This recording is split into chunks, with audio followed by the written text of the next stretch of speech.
Katmandou. Le seul nom de cette ville convoque un imaginaire lointain. La capitale du Népal a bien changé ces dernières années. Mais au cœur de la ville, un palace a conservé son charme suranné, l'hôtel Yak Yeti. L'endroit idéal quand on a besoin de se prélasser après un trek dans l'Himalaya. Pour accéder à sa piscine, son sauna et ses cours de tennis, les Népalais les plus huppés doivent souscrire, eux, un abonnement à l'année. Incontournable palace Yak Yeti qui cache une toute autre histoire. Celle d'un homme qui, à grand renfort de vodka russe, va ouvrir un pays au tourisme. Bonnie Ellison dirige une fondation caritative au Népal. Arrivée en 1956 dans le pays à l'âge de 8 ans, elle fut marquée par sa rencontre avec le propriétaire de l'hôtel dans lequel elle s'installa en famille. Un Russe, au destin flamboyant, nommé Boris Lysanevitch. Boris Lysanevitch quitte la Russie pour échapper au communisme en 1917 et se rend à Paris. Il y devient danseur de ballet.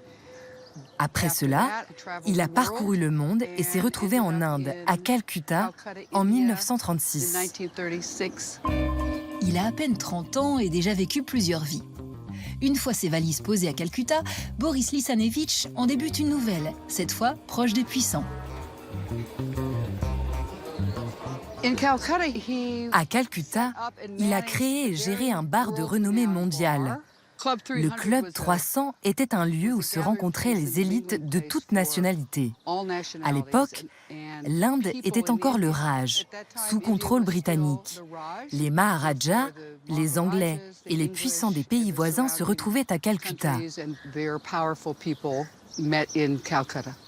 C'était très inhabituel à l'époque d'avoir un mélange si international. Boris savait à quel point son bar et les vertus de l'alcool aidaient les gens à se mélanger.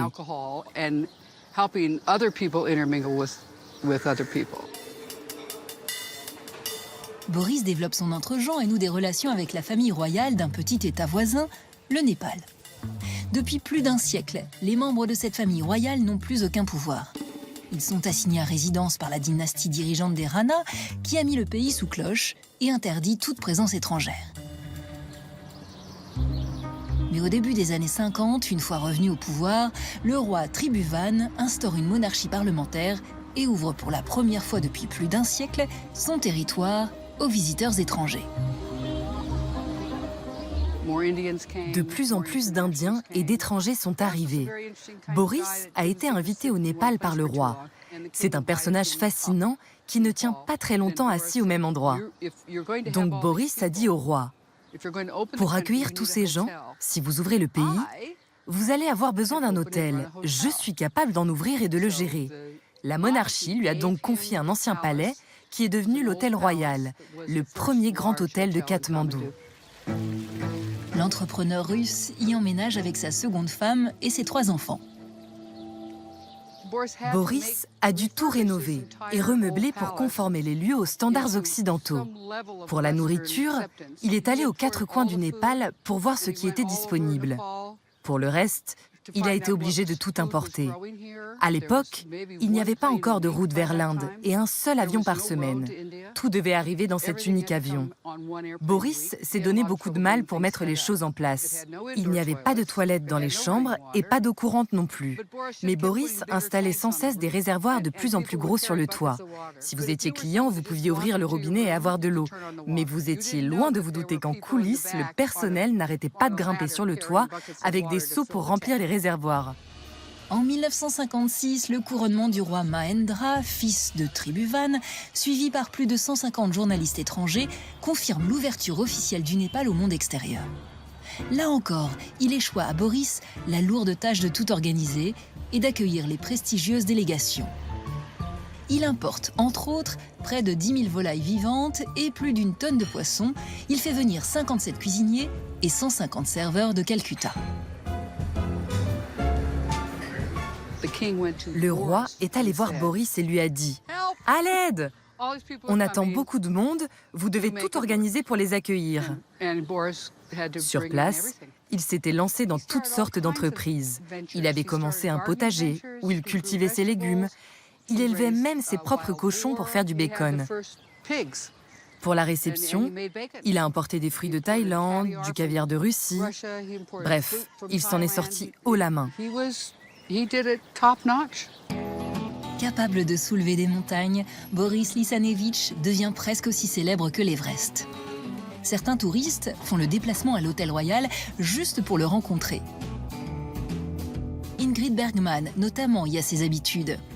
L'hospitalité et la convivialité légendaire de l'ancien danseur de ballet font du Népal une destination en vogue.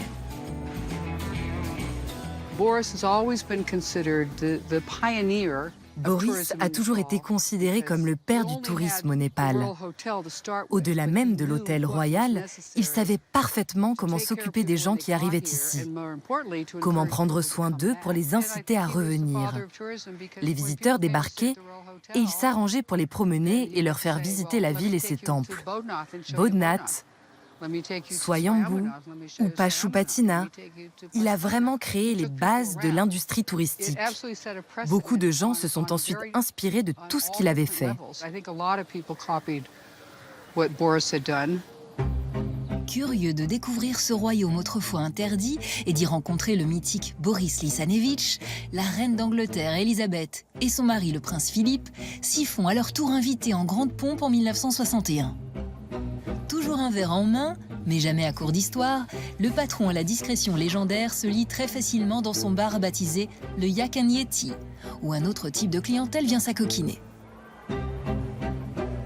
Il a repris la recette du Club 300 de Calcutta. Le bar était donc un lieu de rassemblement ouvert à tout le monde. Mon père disait que c'était facile pour les agents du KGB, de la CIA ou du MI5. Leur seul boulot consistait à se rendre au bar Yak and Yeti tous les soirs. Pendant la guerre froide, c'était le meilleur moyen d'observer les autres et d'apprendre ce qui se tramait. Tous les agents secrets du Népal se retrouvaient au bar de Boris. Deux choses vont précipiter la fermeture de l'Hôtel Royal en 1969. L'excès de générosité de Boris Lysanevitch, plus enclin à payer sa tournée qu'à tenir les comptes de l'hôtel, et ses relations ambivalentes avec la famille royale, qui souhaite à son tour tirer profit de cette manne touristique. Boris rebondit en ouvrant avec un associé l'actuel hôtel Yak and Yeti, dont le restaurant sert toujours le fameux bortsch, potage typique de son pays natal.